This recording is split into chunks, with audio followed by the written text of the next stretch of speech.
Coming up on Cannabis Coast to Coast News this week, the political assassination of conservative voice Charlie Kirk could impact the federal cannabis reform efforts. We'll hear from Morgan Fox from NORML on the latest on legalization. This removes the administration's ability to examine cannabis scheduling and to do anything about it, reserving that power entirely to Congress. And finally, Texas Governor Greg Abbott takes charge of the hemp impasse in his state and uses an executive order to control intoxicating hemp products in Texas. We'll have a reaction from Kerry Hinkle in the Hemp Report. What is something in those regulations that does still concern you? Well, obviously, the lieutenant governor has not vacated the state. So we can assume that he will be attempting to influence in some fashion. And the Trump administration shuts down proposed rules for the DOJ impacting both the hemp and Emjay markets. And Andrew Berenger explains from Washington, D.C. And another story about driving under the influence of cannabis reinforces existing studies that despite THC being present in blood tests, that does not lead to impairment. All that and cannabis reports from two continents and coast to coast on Cannabis Coast to Coast News next.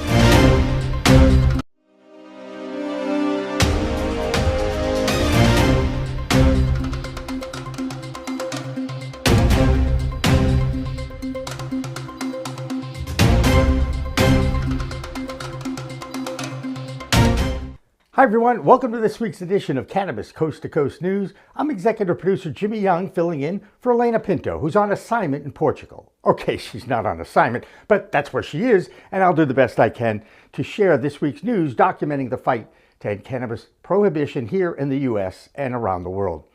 I am Jimmy Young in Massachusetts, but I'll have some help from our news team across the country. I'm Karen Black in Arizona. I'm Curtis Emery from Worcester, Massachusetts. I'm Kimmy Cannabis in Oklahoma. The shocking political assassination of Charlie Kirk in Utah has shaken the soul of this country. The conservative talk show host, podcaster, and Trump insider was not a big fan of cannabis, but he always professed to have an open mind. Perhaps that's the one lesson for all of us who are quick to profile and label each other. Having open conversations over cannabis legalization is progress. Even Charlie Kirk recognized this, and that might be his lasting legacy. He certainly knew how controversial the plant medicine can be. President Trump said he has not made a final decision, and he is still weighing it. So here is the view that we have on this program. The view that I have in particular is that, of course, marijuana is not good for you. You know, a lot of people will say that, well, marijuana has all these wonderful upsides. You can use it to relax and to go to sleep. We have vastly underestimated. This is the first contention. Even if you are in favor of legalization and in favor of reclassification, you have to agree that there has been a downplaying of the negative parts of widespread and casual and recreational marijuana use. So what impact will this have on the rescheduling movement in Washington, D.C.? WPCM TV executive producer Jimmy Young gets a legalization and rescheduling update from the political director of NORML, Morgan Fox. We're so happy to have Morgan Fox, the political director of NORML, with us once again, giving us an update on what is going on in Washington, D.C. towards federal reform. And the first thing that we're going to talk about today is, of course, the GOP's move to try and not allow federal money to be used at all in any rescheduling activities. Morgan, how big an impact is this, and how big an impact could this be on federal reform? Well, it's certainly an interesting move on the House's part, especially considering that the Senate did not include that language in its version of the CJS bill.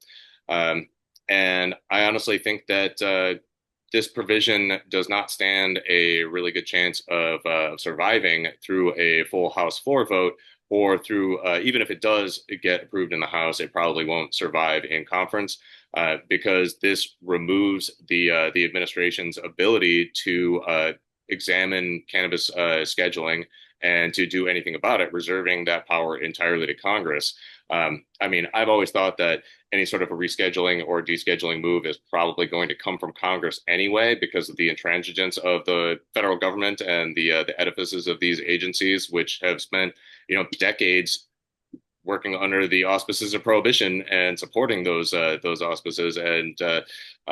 But at the same time, it's politically interesting for Congress to try to take away the ability of the administration to address this issue, despite the fact that the president has said it is something that they're looking at, and that certainly want to retain the power to be able to make moves on if they so desire.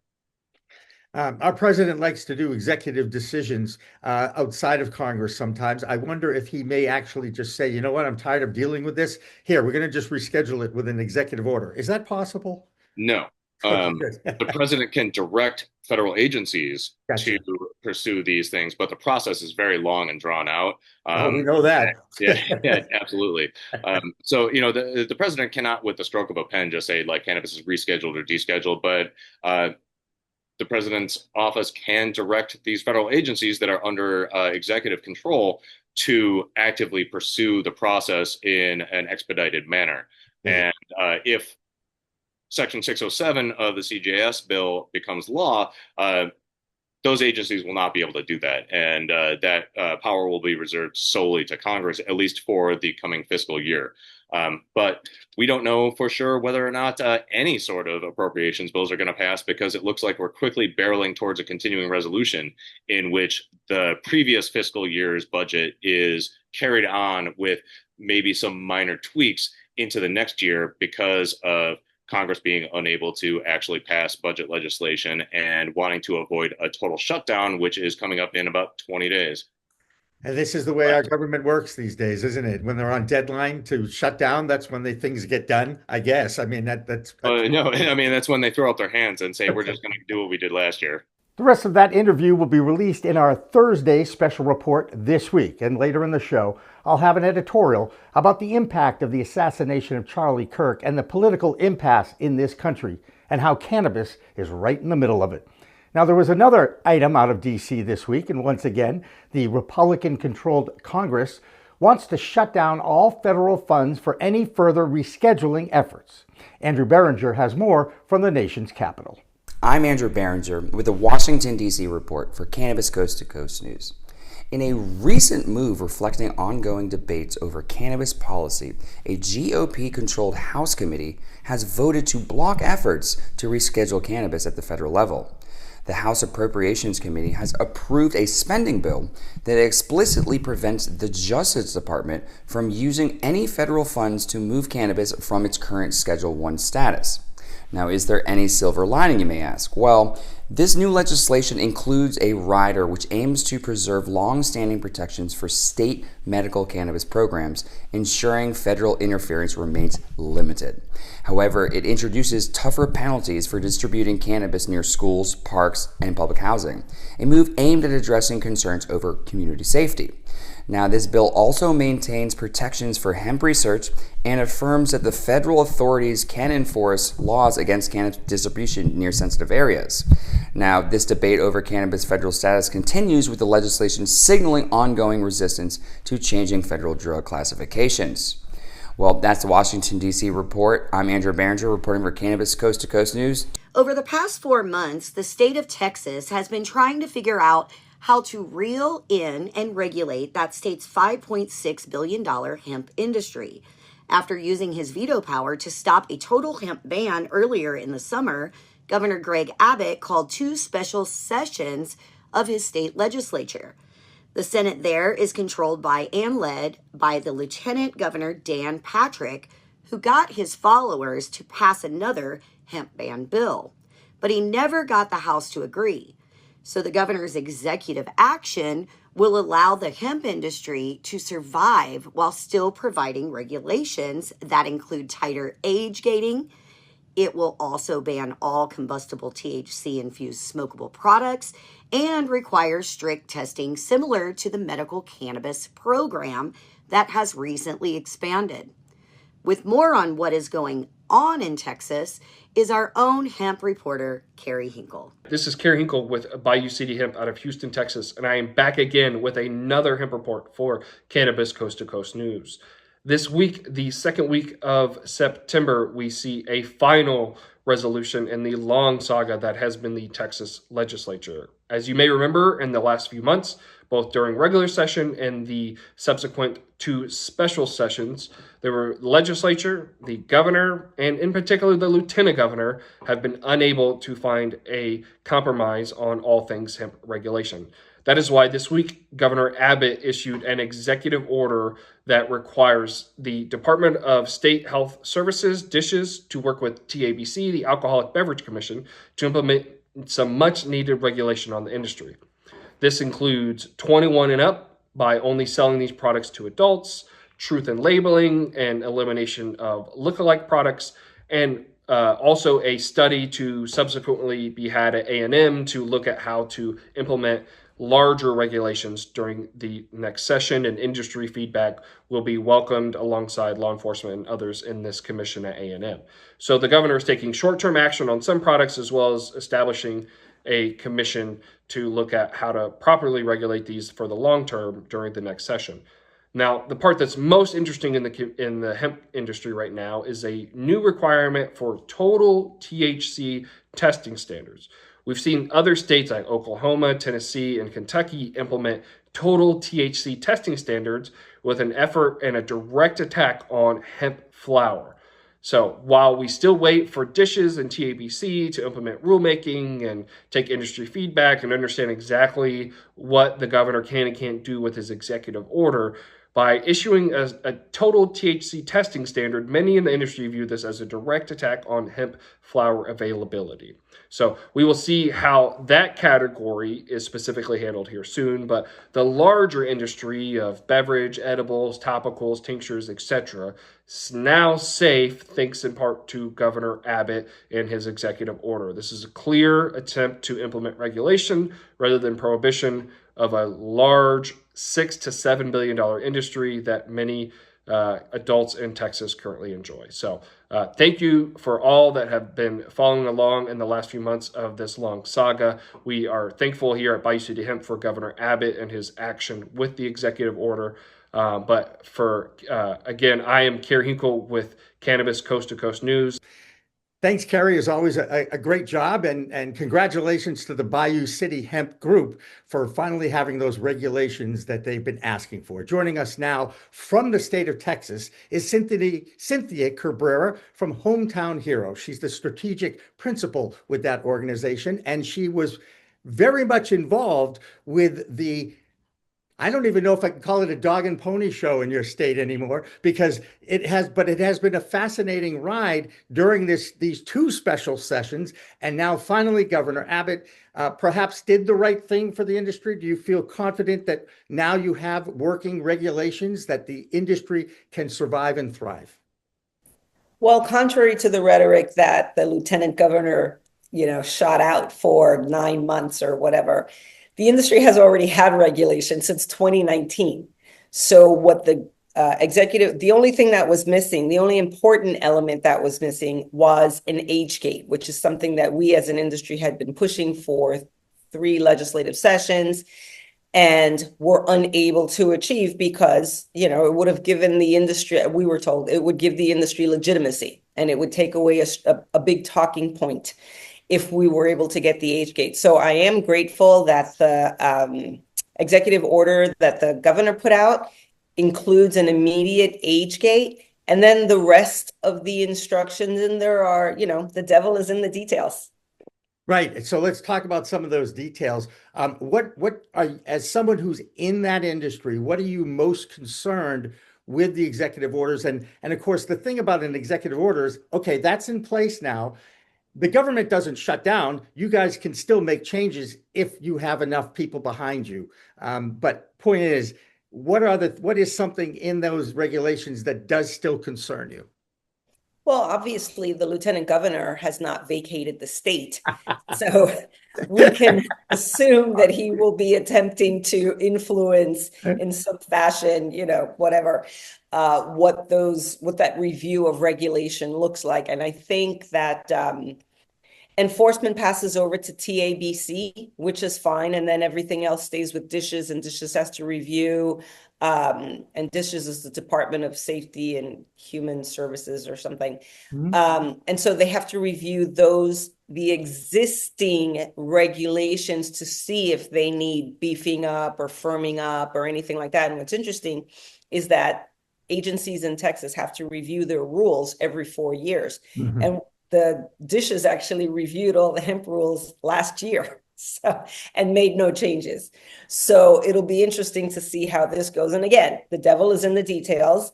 Who is keeping an eye on the ball? Who is trying to perhaps score win where they didn't get one previously, through another method. So we just have to continue being vigilant.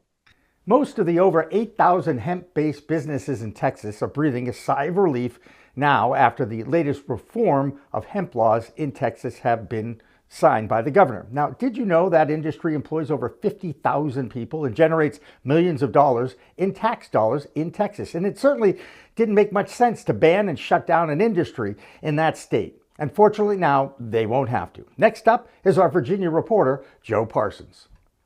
I'm Joe Parsons with the Virginia Cannabis Connection by Higher Education's Coffee Talk, sponsored by 97.5 3WV, and reporting for Cannabis Coast to Coast News. After months of announcement, the Virginia Cannabis Control Authority has finally launched the online portal that bridges the gap between patients, providers, and cannabis partners to streamline the medical market in the Commonwealth. The portal contains a wealth of information and resources for patients and can help many questions that revolve around the confusing market. The Control Authority's portal is ready to also integrate with the hopefully upcoming adult use market to fully integrate both medical and recreational into a clear, coherent environment for everyone. Please log on to www.cca.virginia.gov for more details.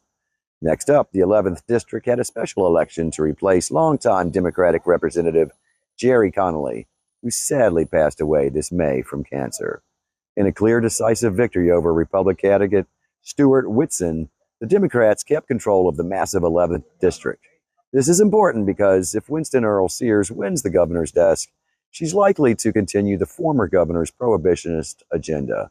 And maintaining balance in the House and keeping a strong Democratic presence will make fighting potential vetoes an achievable goal for 2026. And lastly, I'd like to thank my guest this week on Coffee Talk, WPCM-TV's very own Canadian correspondent, Debbie Facey. Always an awesome speaker, we discussed how the Canadian cannabis system, while not perfect, has proven that a uniform cannabis market with consistent rules and regulations, like we do with alcohol here in America, can create a safe and fair marketplace for both medical and adult use markets. Fun fact, did you know that last year over 70% of Canada bought their cannabis products legally from an approved vendor? Proving a market ran correctly can actually reduce crime and ensure better product for everyone. Thanks, Debbie, for being on the show. Check it out at www.3wv.com. Well, that's going to do it for Higher Education's Coffee Talk, sponsored by 97.5 3WV in Charlottesville and reporting for Cannabis Coast to Coast News. I'm Joe Parsons. Until next time, stay lifted. Well, that will do it for the A Block, our first section of our Cannabis Coast to Coast news show this week. But when we come back, we'll check in on the international cannabis scene, plus more state reports, including a story about a strike at a medical dispensary in Pennsylvania. Cannabis Coast to Coast news continues after this break.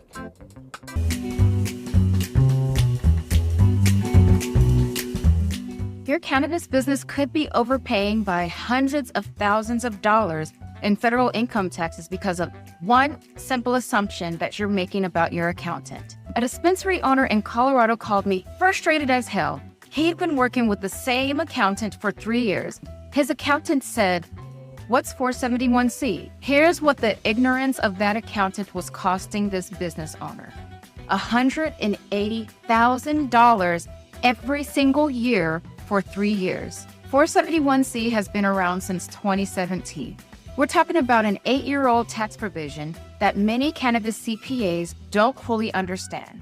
471C is one of the most complex and highly debated tax strategies in the cannabis industry. If you want to make sure you're not leaving any money on the table, I'm offering free 471C reviews this month. Link in the description.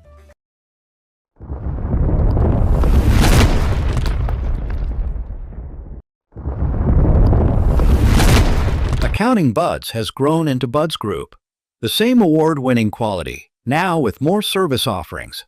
Buds Group, your best buds in the biz.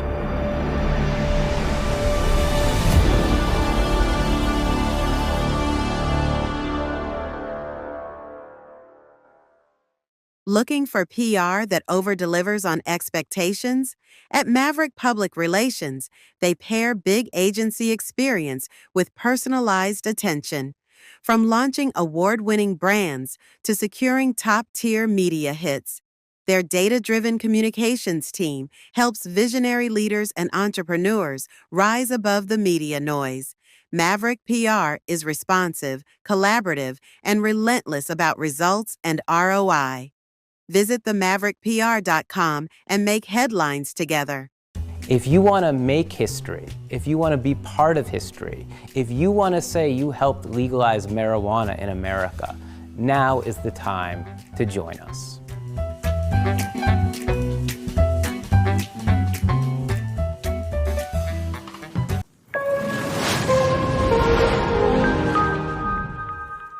Hi, everyone. Welcome back to Cannabis Coast to Coast News. For this past week, I'm executive producer Jimmy Young, filling in for Elena Pinto, who is in Portugal.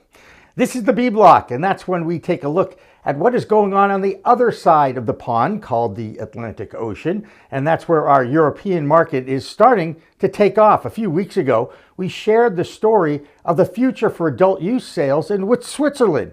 Well, now that country is looking at a country-run operation designed to be a nonprofit in order to control costs and meet consumer demand. Cannavigia is the company that was part of that country's pilot program and now has a 10-year contract with the Swiss government to be in control of the entire market. It remains to be seen if they can come up with the quality of the product that will meet consumer demand. Now let's check in on the UK with Dave Barton from Thermador. I'm Dave Barton from Thermador with the UK Cannabis Report for Cannabis Coast to Coast News. Researchers across the UK are investigating whether CBD can treat psychotic symptoms in Parkinson's patients. Some 3 out of 5 sufferers experience hallucinations, while other studies show that CBD may reduce psychosis. Until now, no definitive data has been collected on Parkinson's patients. The NHS said the trial could in fact be safer than current treatments for the condition, which were deemed not effective, safe, or convenient for regular use. 120 people will take part in the study over a 12-week period. This news follows the publication of 2 new studies that suggest cannabis-based medicines may improve sleep quality and reduce insomnia, with non-CBD formulations showing particular promise. That's all for this week's UK report. I'm Dave Barton from Thermador, reporting for Cannabis Coast to Coast News. This is Debbie Facey with the Canadian Coast to Coast Cannabis News Report. So what we have in Canada this week are some of the studies that are coming out, especially when it comes to eradicating cannabis. There is something called an e-beam that most of the LPs do use when it comes to their microbes. And with them using this e-beam, what it does, it not only kills the microbes, but it also degrades the THC potency. That is something that we are finding across the board, and most LPs are trying to find a way to be able to attack any sort of microbes or infections without creating the THC potency. So that is something that we hope to see along. Also, what we're finding is that Alberta is also doing secondary testing when it comes to their cannabis due to the fact that some of their cannabis is not compliant due to their THC potency as well. So we are seeing this throughout Canada. And last but not least, we have MTL Canada that is introducing their vape pens, and that is going to be alongside with our THC potency alliance, and as well as the terpene profiles, ensuring that they're not going to be using any false ones. Also, they have entered the Australian market, which is great, which means that we're going to be seeing a lot more Canadian cannabis being shared throughout the world with all of our other tokers. This is Debbie Facey with the Canadian Coast to Coast Cannabis News Report. Peace. One state that is slowly moving away from total prohibition is the state of Georgia, where a pharmaceutical medical program is in place, and now some counties are decriminalizing the plant altogether. This week, Clayton County reduced its possession of cannabis laws to a misdemeanor. They now join major cities like Atlanta, Savannah, and Statesboro, which have replaced jail time for simple possession of under an ounce of cannabis with a misdemeanor, non-criminal offense. Next up, the state of Massachusetts. That's where Curtis Emery has been telling us the story of a new prohibitionist movement in that state that is trying to collect enough signatures to get an important question on the ballot that would recriminalize the existing adult use regulations. Here's Curtis. My name's Curtis Emery, a bud tender from Resonate, Worcester, Massachusetts, with the Bay State Report for Cannabis Coast to Coast News. A continuing story here in Massachusetts as the state moves one step closer to finalize guidance on social consumption here in the Commonwealth. The CCC closed the public comment period for these newly proposed regulations on social consumption here in the state. Now, the CCC has been working for a few years to try to nail down just how they would like to move forward with social consumption in Massachusetts. That period, the period for public comment, is now over, which means it is up to the CCC to vote on the finalized regulations for this new era in mass cannabis. We look forward to seeing what happens when the CCC reconvenes to vote on these regulations. Also in the news, this week marked the 4th annual THC Open. This time in Uxbridge, Massachusetts, the THC Open aims to bring cannabis, golf, wellness, and a little bit of business all together for some good times on the green. Big brands like Ethos, INSA, and local banks were there to celebrate the industry and have a good time at the same time. I've been Curtis Emery with the Bay State Report for Cannabis Coast to Coast News. In just a few years since the legal adult use market started to prosper, the importance of tracking the sale and distribution of cannabis became paramount. A company called Metric dominates seed-to-sale tracking in a majority of the 24 legal adult use states, and now you can add the state of New York to the list of Metric states. New York first tried to use another company, BioTrack, and now Metric and BioTrack have combined efforts to work together in the emerging billion-dollar market in the Empire State. New York had problems early on with licensing, and those continue to some extent, but sales are quickly living up to expectations. Just recently, total sales surpassed $2 billion, with over $1 billion sold this year alone. They will surpass last year's sales for sure, since there are still 4 months to go. This past weekend, New York City was filled with revelry. That's the 2-day celebration of cannabis culture in the Big Apple. It enjoyed another huge success. Revelry is where the industry takes over Pier 36 in Manhattan, and it's where our own Oregon correspondent, Marianne Corsaggi, was showcasing her Alibi brand. Revelry started in 2014 as a small networking event before cannabis was legalized for adult use. Now, the 2-day event features a B2B day for the industry and another day for consumers. Vendors, educational panels, parties, and networking all celebrate the diversity and passion of the Big Apple's cannabis scene. Special thanks to our friends from Maverick Public Relations for providing us with some video from this year's event. 2 more news stories out of the Bay State, and this one's a good one. Levia, a popular drink brand here in the Commonwealth, which was started in 2017 to offer no sugar, no calorie, fast-acting cannabis beverages, is returning to its original owners. Levia was bought by Air Wellness, the disgraced multi-state operator who shuttered all of its production here in the Bay State, leaving hundreds out of jobs and shaking up the market a little bit. Well, the original owners of Levia are able to buy their product back, and they're very excited about that. In a statement, the owners said, "Bringing Levia home is a deeply personal milestone for us. The brand was born from our garage, from the belief in the power of cannabis." to break stigma and offer healthier alternatives. We're so proud to continue that mission alongside our incredible employees.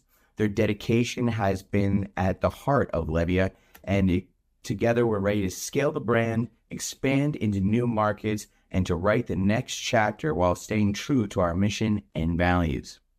Another news story here in Massachusetts, the beloved vertically integrated brand Bountiful Farms has added 2 new dispensaries to their suite of locations. Bountiful Farms' flagship location is a medical-only store located in Natick, but with the acquisition of a new store in Rowley and Framingham, Bountiful Farms expands its adult use options significantly. Locations were previously owned by the Cape Ann Dispensary Group and will be taken over by Bountiful Farms. Their storefront count goes from 1 to 3. We're excited to see how that continues to influence the market. And now to see what's going on in Oklahoma, let's hand it over to Kimmy Cannabis. I am Kimmy Cannabis from Can I Talk About It with the Oklahoma Cannabis Report for Cannabis Coast to Coast News. Oklahoma cannabis culture continues to shine thanks to passionate advocates and influencers across the state. This past weekend, we brought our podcast to the community event Harvest Fest, where we sat down with voices helping to break the stigma. 2 inspiring canna moms, Kimberly Green and Heather Hudson, better known as the Giggle Twins, reminded us why home growing is so important, especially for keeping consistent medicine available for their children who are patients. Christopher Wright highlighted how far cannabis education has come, reminding us that you can now earn degrees in cannabis studies and gain knowledge on all the cannabinoids, not just THC and CBD. Mario's Mixed Media shared his vision for a future self-sustaining farm designated to double as an addiction recovery option, combining healing with sustainability. And Randy Kay is adding a holistic twist to the culture with unique events like Wake and Bake Yoga, creating a welcoming space for wellness and community. A special shout out goes to Debbie Wood, who was honored with the award for Favorite Activist.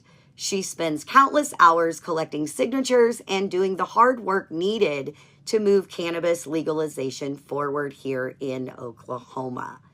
Each of these influencers and advocates is helping break the stigma. And as a canna-friendly hair designer myself, I'm personally grateful for the work they're doing to normalize plant medicine in everyday life. That's it from Can I Talk About It for Cannabis Coast to Coast News in Oklahoma. I'm Kimmy Cannabis. Peace, love, and all that good stuff. Pennsylvania lawmakers are still in search of the right mix of reforms to help launch their adult use market. However, the state does boast a very vibrant medical cannabis community. The Keystone State has 191 medical dispensaries, which services over 400,000 medical card holders. Now, one of those dispensaries, owned by Green Thumb Industries called Rise, is facing labor unrest. Employees of Rise are looking for fair treatment and better wages and have reached out to Teamsters to unionize. As of late, however, employees are claiming that labor talks need to break down because the company isn't acting in good faith. Now, with many states that look at budgetary shortfalls, Michigan chose to solve this problem through increased taxes on cannabis products in the state. More on that story and how the state covered the shortfall, we turn to Amy Carter, whose Michigan Report is now sponsored by Wally's Wonderland Customized Humidors. This is mold on wheat bread. This is mold on weed. And this is what this Wonder World plant is supposed to look like. Do you want to make sure this never happens to your precious flower? Check out the homemade humidors by Fenton, Michigan craftsman Gregory Johnson. Each humidor can hold 1 ounce of your stash, and it comes with a Boveda humidity pack. You care about your flower, so protect it inside a humidor made with American-grown maple, cherry, or sapele wood. Check out their website at wallyswonderworld.com.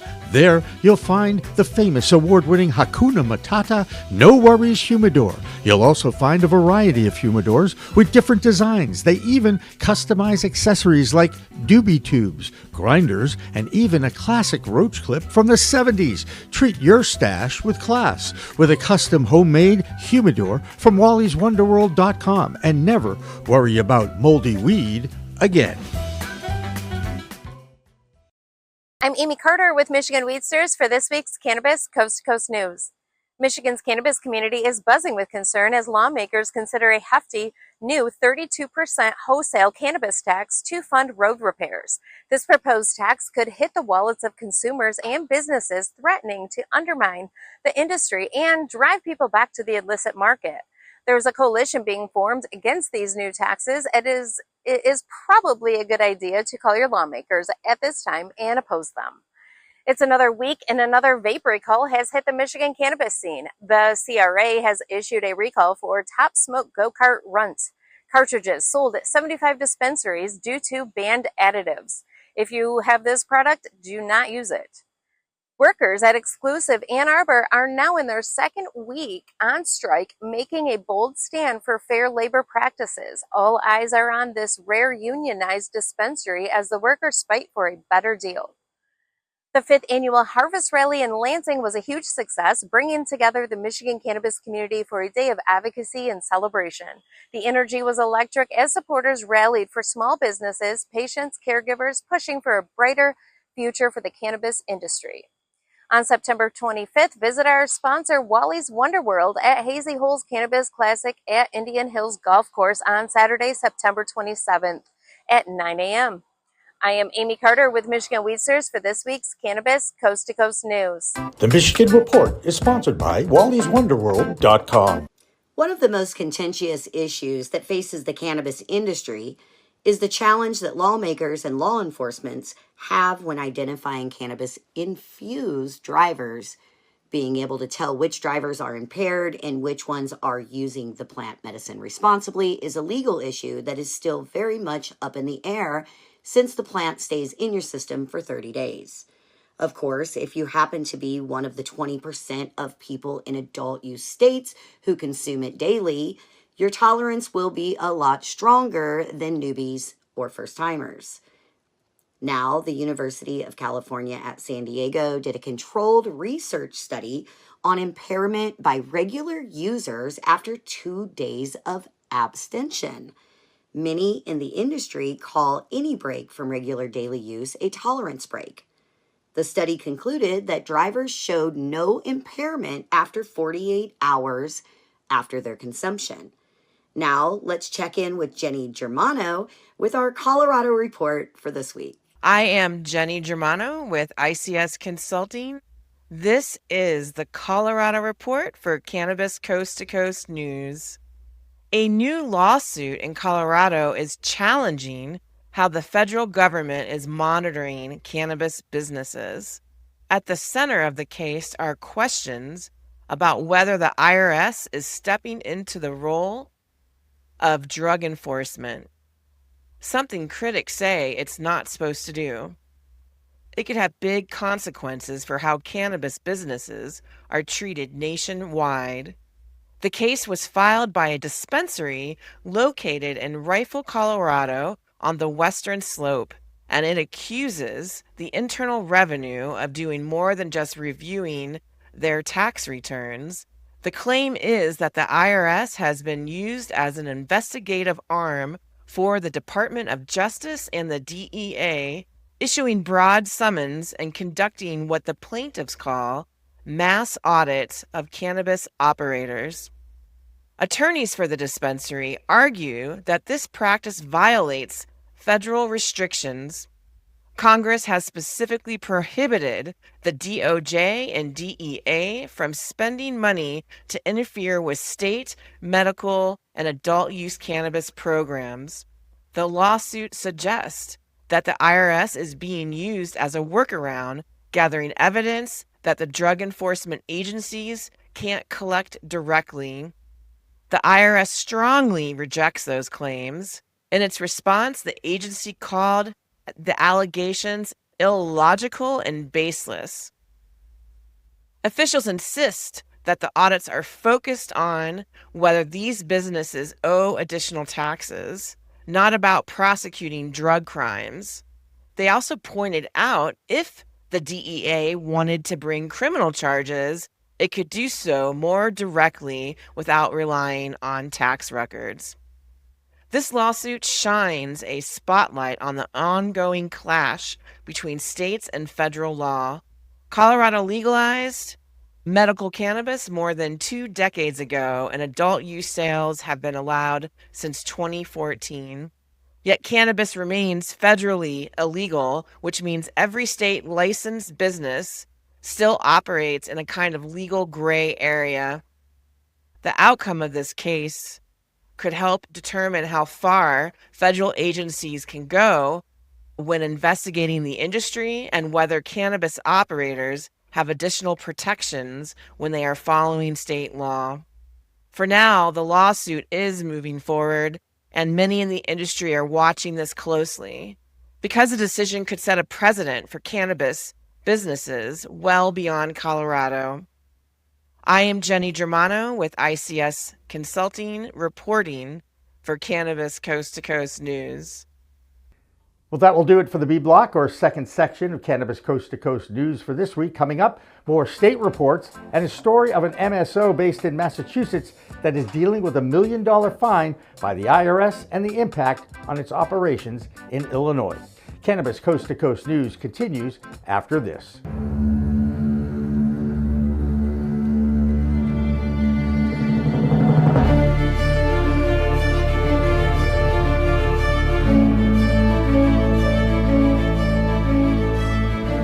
What if we're right?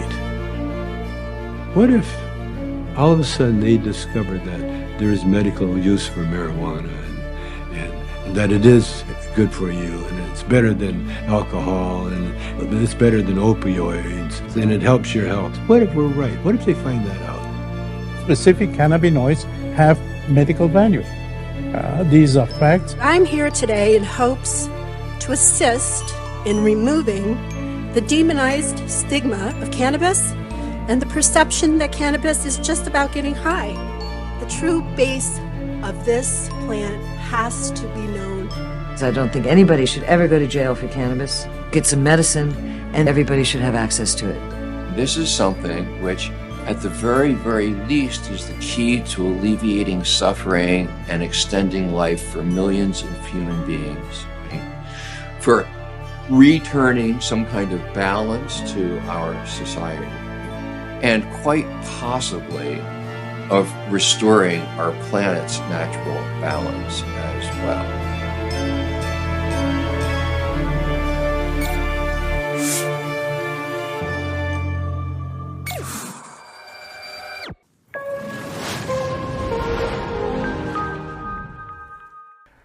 Hi everyone, welcome back to Cannabis Coast to Coast News. This is the C block, or third section, of this week's news report.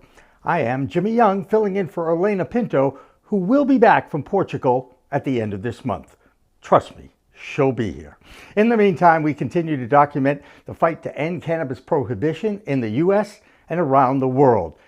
There was another significant milestone in the state of Minnesota this past week. That's when Governor Tim Walz signed a Commence Operations Executive Order to give a second Native American tribe a license to commence operations and open the doors. Tina Tasaka has more on that story from Nevada and in her Tribal Nations report. I'm Tina Tasaka with 420 Technologies and Iconic Representation, and this is the Nevada and Tribal Nations report for Cannabis Coast to Coast News. The Nevada Cannabis Compliance Board issued a public health and safety bulletin warning people to avoid or use caution with 42 specific cannabis items sold between April 1st and August 29th at 20 stores, including Thrive Cannabis Marketplace in Reno. The issue, some pre-rolls and whole flower products failed secondary lab tests for microbial contamination, yeast, mold, and or aspergillus, or the lots couldn't be retested. If you have one of those lot numbers, here's how to remedy your purchase.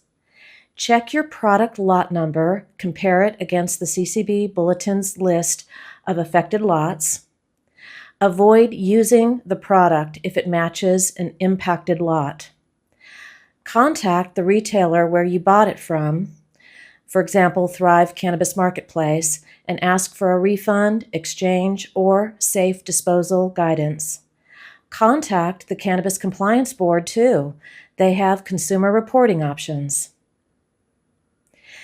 In tribal news, the Minnesota tribal market continues to build and thrive. Minnesota Governor Tim Walz has signed the state's second tribal state cannabis compact, this one with the Mille Lacs Band of Ojibwe. Under state law, Walz is directed to work with tribal nations that share territory with Minnesota to create a safe, consistent adult use cannabis market.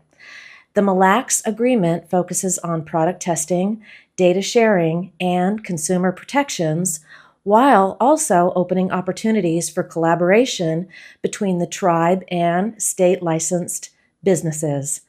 Walz emphasized that these compacts strengthen partnerships and ensure both the state and tribes benefit from the emerging cannabis industry.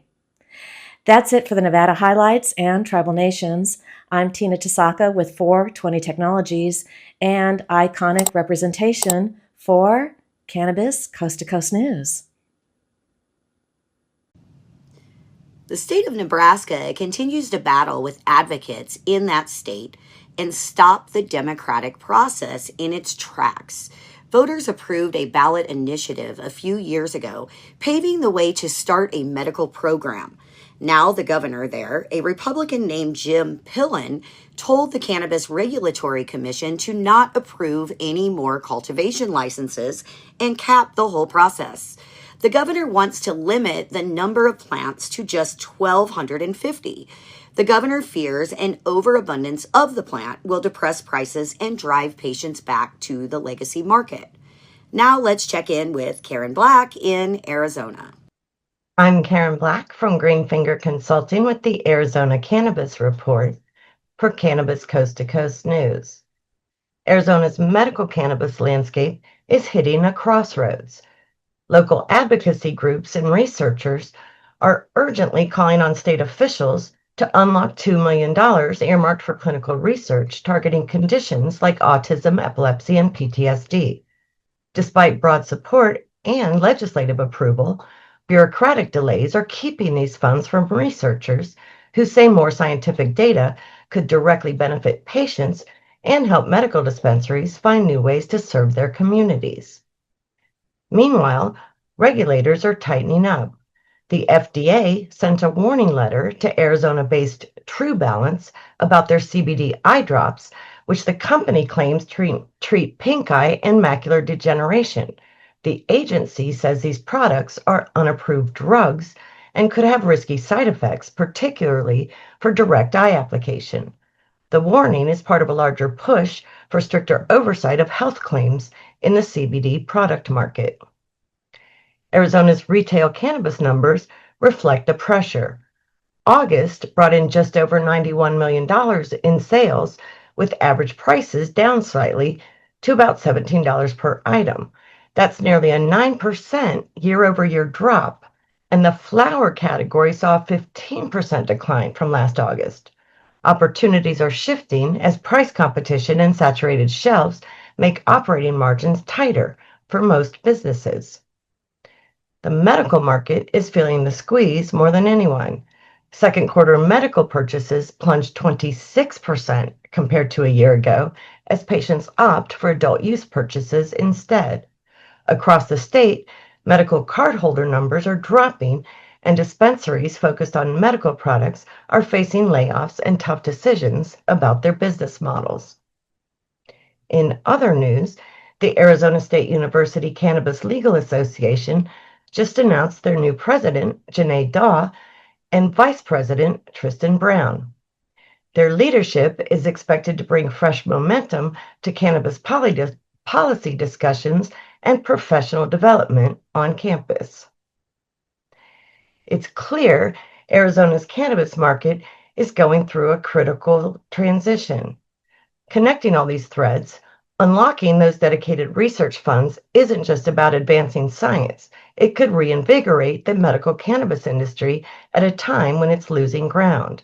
With fewer patients and less revenue, evidence-based research could help define new uses, expand market appeal, and ultimately provide the foundation for a sustainable future in Arizona cannabis.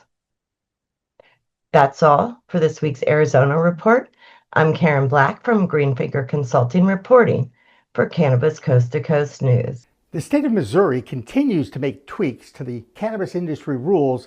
That state is quickly becoming one of the most active and supportive of the industry.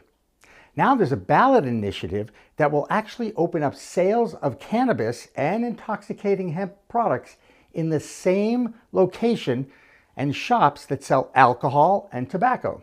Missouri already has a vibrant social consumption practice, and mixing at events has not led to any increase in crime or any other threat to the public.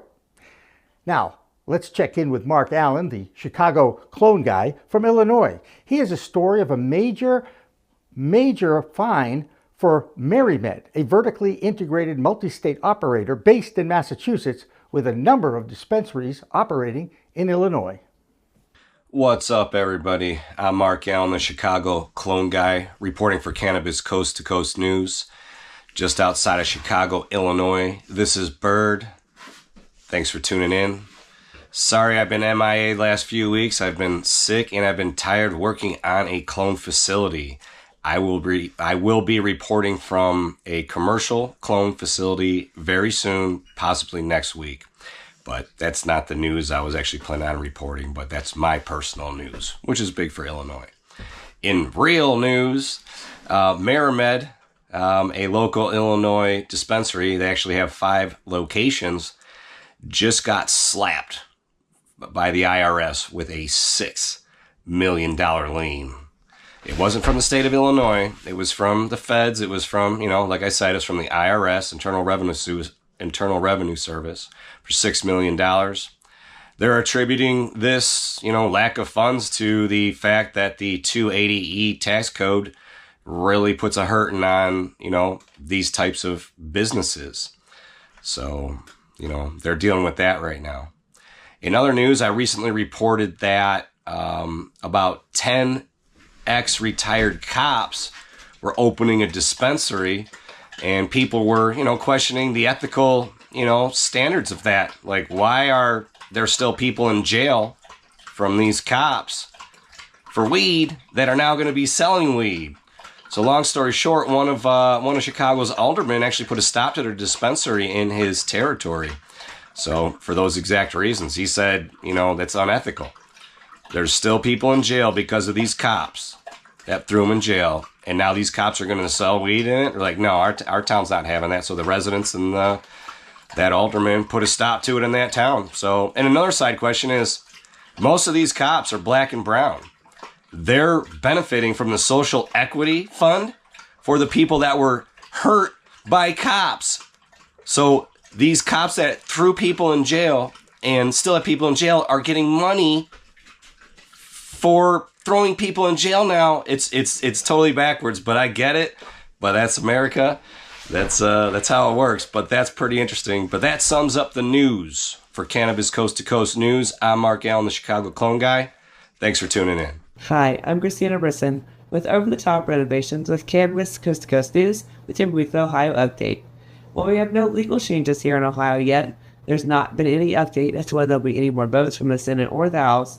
We do have some activity as far as products available to us here in Ohio, whereas Cheech and Chong have now partnered with Riviera Creek, and are bringing their products here to Ohio with what they decided to be legacy with innovation. So we at least look forward to that, and hopefully we'll find out something soon as to what's going to happen here with the movement legally here in Ohio. Thank you. I am Christina Brisson with your weekly Ohio update with Cannabis Coast to Coast News. I'm Doug Miller from High on Wall Street with this week's Cannabis Stock Report for Cannabis Coast to Coast News. Shares of Cresco Labs stock ticker CRLBF have jumped 25% over the past month, fueled by hopes of federal cannabis reform and a focus on operational discipline. But behind the pop, the charts tell a more complicated story as it pulls back. Cresco's trimming the fat, exiting California's costly and highly competitive market while holding on to its premium FloraCal brand. They also refinanced $325 million in debt to ease near-term pressure and improve liquidity. But sales remain sluggish. Second quarter revenue slipped 11% year over year to $163 million, and margins are under pressure from price compression and fierce competition. Unlike rivals Curaleaf and Tilray, Cresco is 100% U.S. focused, meaning no international lifeline if domestic markets keep tightening.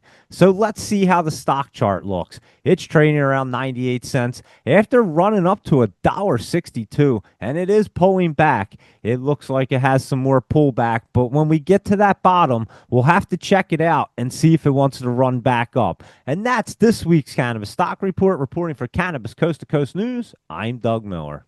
We've got some breaking news this week.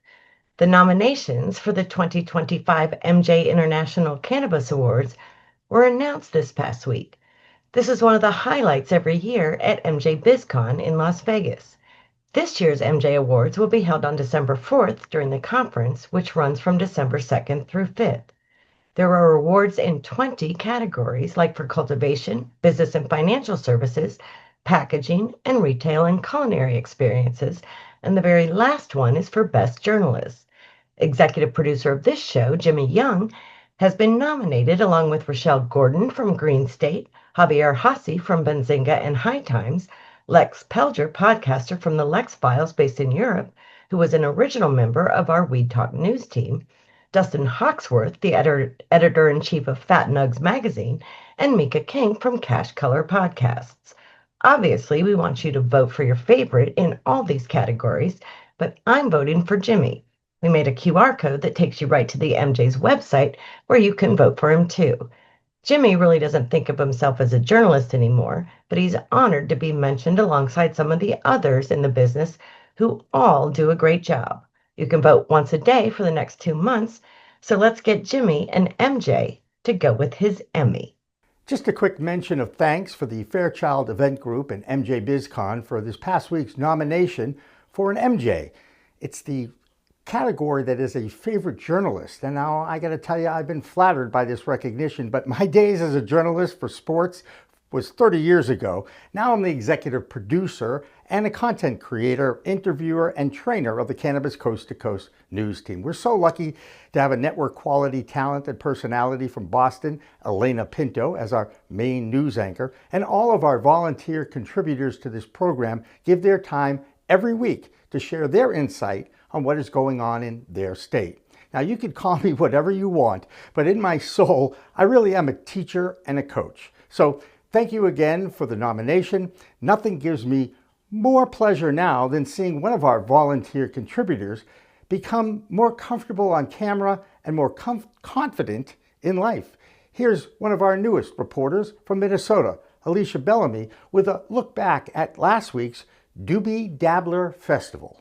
I'm Alicia Bellamy with Cannabis Coast to Coast News here at the Doobie Dabbler. Is this everything you expected? Yeah, I mean, it's hard to say what you expect in an event like this where it's just we just kind of throw everything at it. I mean, I got guys in armor fighting right now. I got this joint costume going around, Mr. Doobie. I got all this live music and more vendors than I really thought would show up. It's just been, honestly, the best vibes, been really good people. The crowd has just had an incredible energy, and everyone's just been walking through a great, has just had a smile on their face. And so I didn't know what to expect for the second year. You know, we work out a lot of kinks in the process, but it's been way better than I ever could have hoped. I was here last year, and this is so much bigger, and last year was super lit. I'm Alicia Bellamy, and I am the Outreach Director for Social Equity. I reach out to people that we promised this grant to. We wrote a contract with the state of Minnesota, the DEED program. to help training for cultivation and for retail.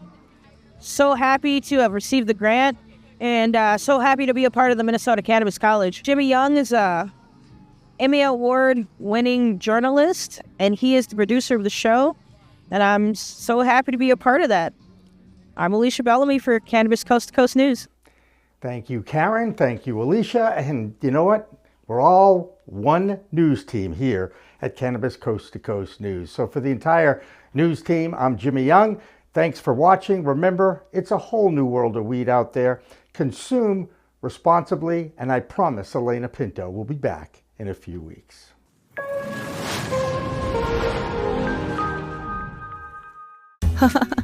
I think I messed up.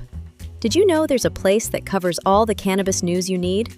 Pro Cannabis Media is now WPCM TV, your go-to website for things cannabis. WPCM TV is the CNBC of weed, bringing you the latest news you need. Amy Carter. This week, she reports from inside the State House in Lansing. I'm Amy Carter from Michigan Weedsters with this week's Michigan Report for Cannabis Coast to Coast News. And talk shows about all things cannabis. Well, thank you, and thank you for all you're doing to get the word out. Like, this show is so important. It all started back in 2018 when Emmy Award-winning talk show host Jimmy Young kicked it off with the In the Weeds podcast. That it's not just any generic paper towel. You do have a brand that you use, right? Yeah, we live or die by the bounty. I mean... The quicker picker-upper! I love that! His mission?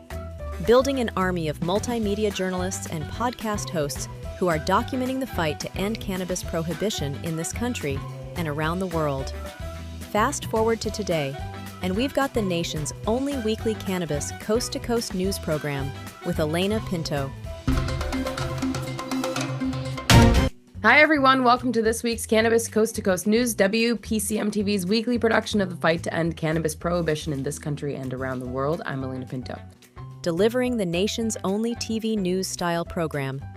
Since June 2021, WPCM TV has racked up over 1.3 million views with 17 million impressions and picked up over 16,000 subscribers on YouTube alone. For more information, contact the team at WPCMTV.com